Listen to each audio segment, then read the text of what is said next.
నమస్తే, శ్రీధర్ టీవీకి స్వాగతం. ఇప్పుడు తప్పనిసరి ఈ వీడియో చేస్తున్నా. ఇస్లామిక్ ఎమిరేట్స్ ఆఫ్ ఆఫ్ఘనిస్తాన్ ప్రభుత్వాన్ని భారతదేశం ఇంకా అధికారికంగా గుర్తించనే లేదు. తాలిబాన్ ప్రభుత్వానికి ముందున్న ప్రభుత్వానికి మాత్రమే మన గుర్తింపు ఇంకా కొనసాగుతోంది. తాలిబాన్ ప్రభుత్వం పచ్చి ఇస్లామిస్టు మతవాద మితవాద ప్రభుత్వం. 1989 నుంచి అక్కడ జరుగుతున్న తాలిబాన్ల పోరాటంలో పోలీసులు మిలిటరీయే కాకుండా లక్షలాది మంది సివిలియన్స్ చనిపోయారు. 1990 కాలంలో అక్కడ ముస్లిమేతరులు, ముఖ్యంగా భారతదేశం ఆరిజిన్ ఉన్న వాళ్ళు 2,20,000 మందికి పైగా ఉండేవాళ్ళు. ఇప్పుడు అక్కడున్నది కేవలం 50 మందే. అది కూడా కాబుల్ లాంటి పెద్ద నగరాల్లో గుళ్లల్లో గురుద్వారాల్లో పూజా పురస్కారాలు నిర్వహిస్తున్న వాళ్ళు మాత్రమే.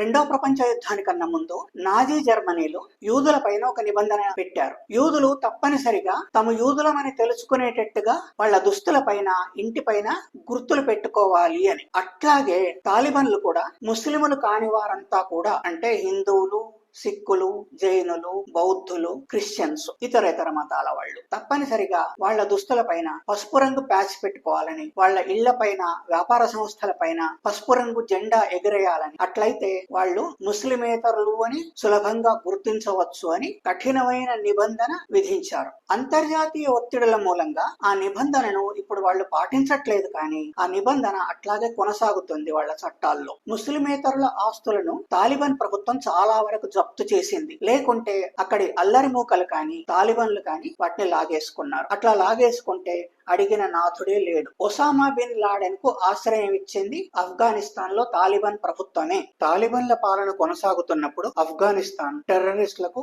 స్వర్గధామం. 6-7 శతాబ్దాల్లో చెక్కించిన బామియన్ బుద్ధుడి శిల్పాన్ని 38 మీటర్లు ఒక విగ్రహం, ఇంకొకటి 55 మీటర్లు ఉంది. అంత పెద్ద విగ్రహాలు. ఆ బుద్ధుడి శరీరం నిండా రంధ్రాలు చేసి ఆ రంధ్రాలలో డిటనేటర్లు లాంటివి పెట్టి మొత్తం 2 బుద్ధ విగ్రహాలను కూల్చేశారు. ఇతర దేశాలు చెప్తూనే ఉన్నాయి, వద్దు అట్లా కూల్చకండి, వాటిని మేం సంరక్షిస్తాం మీకు బదులుగా అని చెప్పి. అయినా వినలేదు. వాళ్లకు డబ్బులు ఇస్తామని కూడా చెప్పారు, అయినా వినలేదు. తీసుకెళ్తామని చెప్పారు, అయినా వినలేదు. వాటిని కూల్చేశారు. 1999 డిసెంబర్ 24 జరిగిన ఎయిర్లైన్స్ విమాన హైజాక్ లో కూడా తాలిబాన్ హస్తం ఉందని ఇండియా నమ్మేది. ఊరినే నమ్మరు కదా. ఆ సంఘటన జరిగింది కూడా ఇదివరకున్న బీజేపీ ప్రభుత్వ పాలనలోనే. వాజ్పేయి గారు అప్పుడు ప్రధానమంత్రిగా ఉన్నారు. హైజాకర్ల డిమాండ్ మేరకు అప్పటి మన విదేశాంగ మంత్రి జస్వంత్ సింగ్ మన జైళ్లలో ఉన్న 3 కరడుగట్టిన టెర్రరిస్టులను తీసుకెళ్లి కందహార్ లో వాళ్లకు అప్పచెప్పి విమానాన్ని, దానిలో ఉన్న 176 మందిని, దాంట్లో ఒకరిని చంపేశారు. 15 మంది సిబ్బంది ఉన్నారు, వాళ్లను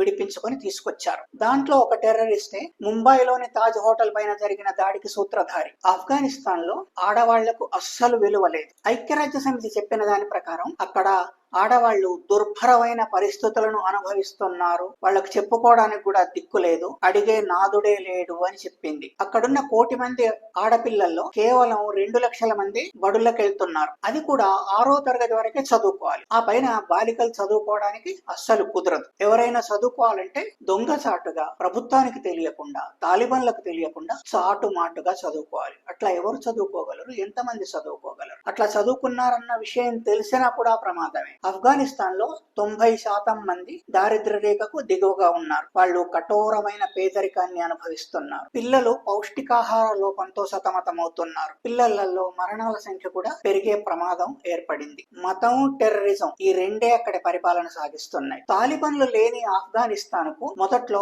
భారతదేశం చాలా రకాలుగా సాయపడింది. కొంచెం కాదు, అన్ని రంగాల్లోనూ భారతదేశం ఆఫ్ఘనిస్తాన్ కు సాయపడుతూ వస్తోంది. కానీ తాలిబాన్ ప్రభుత్వం వచ్చిన తర్వాత భారత సాయాన్ని ఏమాత్రం లెక్క చేయనే లేదు. వాళ్ళ దారిన వాళ్ళు వెళ్తున్నారంతే. మరి ఈ విషయం అంతా ఇప్పుడు ఎందుకు చెప్పాల్సి వచ్చింది?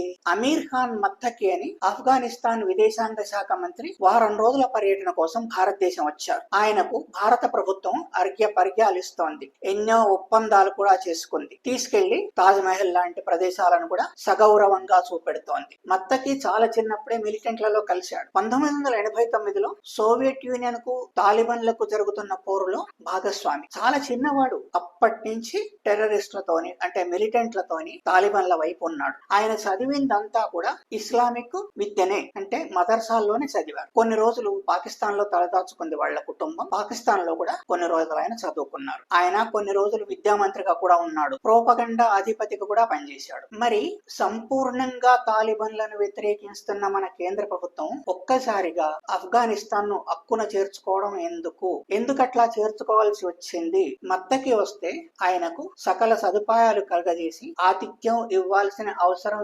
ఏమొచ్చింది? వాళ్లకు అన్ని వరాలు ఇవ్వాల్సి ఎందుకు వచ్చింది? శత్రు మిత్రు అన్నట్టు ఈ మధ్య ఆఫ్ఘనిస్తాన్ కు పాకిస్తాన్ కు పడి రావట్లేదు. ఆ రెండు దేశాల మధ్య యుద్ధ వాతావరణం నెలకొంది. ఒకళ్లపైన ఒకళ్ళు బాంబులు కూడా విసురుకున్నారు. అందుకోసం పాకిస్తాన్ కు వ్యతిరేకంగా వాళ్ళు మారినందుకు మన కేంద్ర ప్రభుత్వం ఆఫ్ఘనిస్తాన్ ను దగ్గర తీసింది. ఇక్కడ నిజానికి ఇంకో కోణం కూడా ఉంది. మన చుట్టూ ఉన్న ఇతర దేశాల్లాగే ఆఫ్ఘనిస్తాన్ కూడా చైనా చేతుల్లోకి వెళ్లిపోకుండా రక్షించుకోవటం అనేది, కానీ అది ఎంతవరకు సాధ్యం అవుతుందో చెప్పలేం. అసలే తాలిబన్ల ప్రభుత్వం. మత్తకి మహాశయుడు వచ్చి రాగానే ఆయన పెట్టిన మీడియా సమావేశానికి మహిళలెవ్వరూ రాకుండా జాగ్రత్త పడ్డాడు. బాగా విమర్శలు వచ్చేసరికి మహిళా సంఘాల వైపు నుండి, పార్టీల వైపు నుంచి వ్యతిరేకత వచ్చాక 2 రోజుల తర్వాత మళ్లీ కావాలని పెట్టినట్టుంది మీడియా సమావేశంలో మాత్రం మహిళలు కూడా ఆహ్వానించారు. మొత్తానికి మైండ్ సెట్ అర్థమైంది. కానీ మొదటి మీడియా సమావేశానికి వెళ్లిన మగ జర్నలిస్టులంతా మహిళలు ఎందుకు లేరు, మా వాళ్ళంతా ఏమయ్యారు అని అడగను లేదు.